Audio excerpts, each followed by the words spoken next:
My vás vítáme u našeho uvítacího videa, kdy se spolu seznámíme a tak. Já začnu. Já hraju fotbal za Bílovec. Můj nejoblíbenější hráč ve fotbale, hraju za Barcelonu, je Messi a Neymar. Můj nejoblíbenější hráč je brankář je Petr Čech a Casillas. Petr Čech chytá za Chelsea a Casillas za Real Madrid. A teď je Honza. A teď já. Takže já jsem Honza Prepsl, hraju hokej, bydlím v Bílovci. Můj nejoblíbenější hráč je Ovečkina Malkin a můj nejoblíbenější brankář je Pavelec. No a jinak je mi 11 let, jsem ročník 2003,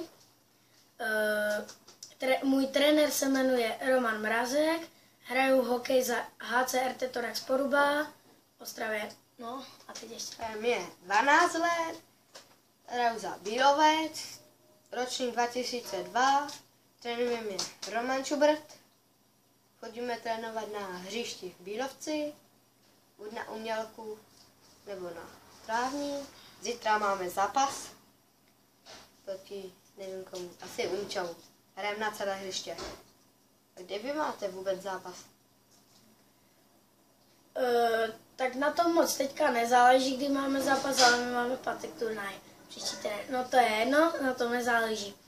Teďka jsme se chtěli ještě s Radimem s vámi pobavit o tom, že budeme poslední dobou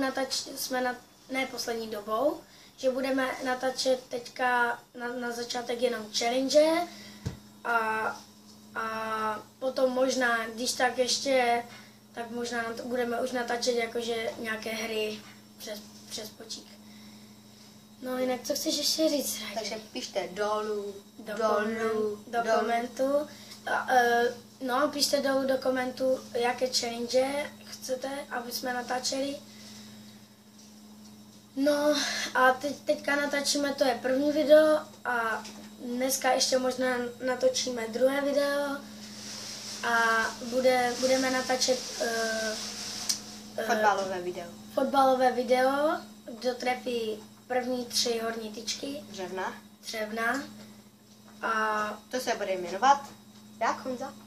Crossbar Challenge. No a jinak tohle by mohlo být z tohohle videa všechno. Loučí se s váma Ráďa a Honza. Čau. Čau.